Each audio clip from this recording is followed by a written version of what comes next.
Hi friends, ನಾವೆಲ್ಲ ಇವತ್ತು ಎಂಗೇಜ್ಮೆಂಟಿಗೆ ಹೋಗ್ತಿದ್ವಿ. ಚಾರು, ಜೀವನ್, ದೈವಿಕ್, ಹಾಗೆ ನಮ್ಮ ಹಸ್ಬೆಂಡ್ ಮತ್ತು ಶ್ವೇತಕ್ಕ, ಕುಮಾರ್ ಚಿಕ್ಕಪ್ಪ ಎಲ್ಲ ಎಂಗೇಜ್ಮೆಂಟಿಗೆ ಹೊರಟಿದ್ವಿ. ಆಗಲೇ ನಾವು ಹೊರಡೋಷ್ಟೊತ್ತಿಗೆ 12 ಗಂಟೆ 12:30 ಆಗೋಗಿತ್ತು. ನಾವು ಚೌಟ್ರಿಗೆ ಬರೋಷ್ಟೊತ್ತಿಗೆ 1 ಗಂಟೆ ಆಗಿತ್ತು. ಅಲ್ಲಿ ಹೋಗಿ ಹುಡುಗ ಹುಡುಗಿಗೆ ವಿಶ್ ಮಾಡಿ ಸ್ವಲ್ಪ ಹೊತ್ತು ಅಲ್ಲೇ ಕೂತಿದ್ದು. 1:30 2 ಗಂಟೆ ಹಂಗೆ ಊಟಕ್ಕೆ ಹೋದ್ವಿ. ಊಟ ಮುಗಿಸ್ಕೊಂಡು ಹಾಗೆ ರಿಲೇಟಿವ್ಸ್ ಮನೆ ಇತ್ತು, ಅವರು ತುಂಬ ಹಿಂಸೆ ಮಾಡಿದ್ರು ಮನೆಗೆ ಹೋಗೋಣ ಅಂತ ಹೇಳಿ. ನಾವಿಲ್ಲ, ಇನ್ನೊಂದು ಸತಿ ಬರ್ತೀವಿ ಅಂದರು, ಕೇಳಿಲ್ಲ, ಮನೆಗೆ ಕರ್ಕೊಂಡೋದ್ರು. ಅಲ್ಲೇ 6 ಗಂಟೆ ಹಾಗೆ ಹೋಯಿತು. ಸರಿ, ಸಂಜೆಗೆ ಏನಾದರೂ ತೊಗೊಳ್ಳೋಣ ಅಂತ ಹೇಳಿ ಹೋಟೆಲಿಗೆ ಕರ್ಕೊಂಡೋದ್ರು. ನಾವಿಲ್ಲ, ಬೇಡ ಅಂತ ಹೇಳಿದ್ರು, ಕೇಳಲಿಲ್ಲ.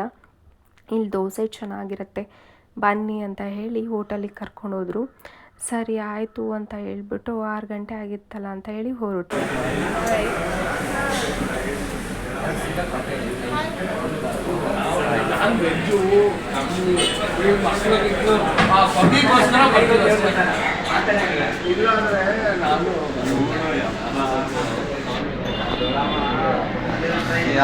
ನಾವು ಹೋಟೆಲ್ಗೆ ಬಂದಿದ್ವಿ.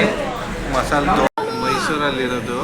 ಐಗಿರಿ ಫಸ್ಟು ಇಡ್ಲಿ ಬಂದಿದೆ, ಚಿಪ್ ಇಡ್ಲಿ ಅಂತ ಇದೆ ಹೆಸರು.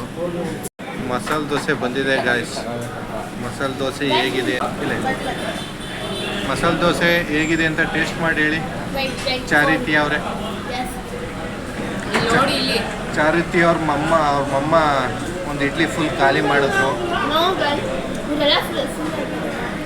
ಹೇಗಿದೆ ಅಂತ ಕಮೆಂಟ್ಸ್ ಮಾಡಿ. ಚೆನ್ನಾಗಿದೆಯಾ ಗಾಯ್ಸ್? ಇವ್ರು ಹೇಗೆ ತಿಂತಾ ಇದ್ದಾರೆ ಅಂತ ಒಂದು, ಇವ್ರು ನಮ್ಮ ತಂಗಿ ಮಗ, ತಿನ್ನೋದ್ರಲ್ಲಿ ಮುಂದು ಫಾಸ್ಟ್ ಇವರು ತಿನ್ನೋದ್ರಲ್ಲಿ. ದೈವಿಕ್, ನಮ್ಮ ದೈವಿಕ್ ರಾಜ್ ಅವರು ಬ್ಯಾಟಿಂಗಲ್ಲೇ ಇದ್ದಾರೆ. ದೋಸೆ ನೋಡಿ ಹೇಗಿದೆ ಗಾಯ್ಸ್. ಮಂಗಳೂರು ಬೋಂಡ ಬಂದಿದೆ. ಈಗ ನಮ್ಮ ಬ್ಯಾಟಿಂಗು ಸ್ಟಾರ್ಟು. ನಮಗೂ ಬಂದಿದೆ ಗಾಯ್ಸ್, ನಮಗೂ ಮಸಾಲೆ ದೋಸೆ. ಶ್ವೇತಕ ಫಸ್ಟ್ ಇಡ್ಲಿ ಆರ್ಡ್ರ್ ಮಾಡಿದರು, ಅದೆಲ್ಲರೂ ಇಸ್ಕೊಂಡು ತಿನ್ಕೊಂಡ್ಬಿಟ್ಟು ಪಾಪ ಅವ್ರದ್ದು ಖಾಲಿ ಮಾಡಿಬಿಟ್ಟಿದ್ರು. ನೆಕ್ಸ್ಟು ರವೆ ರೊಟ್ಟಿಗೆ ಆರ್ಡ್ರ್ ಮಾಡಿದ್ವಿ. ರವೆ ದೋಸೆ ಇನ್ನೂ ಬಂದಿರಲಿಲ್ಲ, ಅದಕ್ಕೆ ವೆಯ್ಟ್ ಮಾಡ್ತಾಯಿದ್ರು.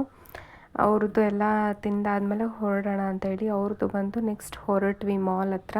ಹೊಸದೊಂದು ಮಾಲ್ ಓಪನ್ ಆಗಿತ್ತು, ನೋಡೋಣ ಇಲ್ಲಿ ಒಳಗಡೆ ಎಲ್ಲ ಹೇಗಿರುತ್ತೆ ಅಂತ ಹೇಳಿ ಮಾಲಿಗೆ ಹೊರಟ್ವಿ. ಈಗ ಇನ್ನೂ ಹೊಸ್ದಾಗಿ ಓಪನ್ ಆಗಿರೋದ್ರಿಂದ ಅಂದವೇ ಹೆಂಗಿದ್ರು ಹೋಗ್ತಿದ್ವಲ್ಲ, ಒಂದು ಸತಿ ವಿಸಿಟ್ ಕೊಟ್ಟೋಗೋಣ, ಏನಾದರೂ ಬೇಕಾದರೆ ಪರ್ಚೇಸ್ ಮಾಡೋಣ ಅಂತ ಹೇಳಿ ಹೊರಟ್ವಿ.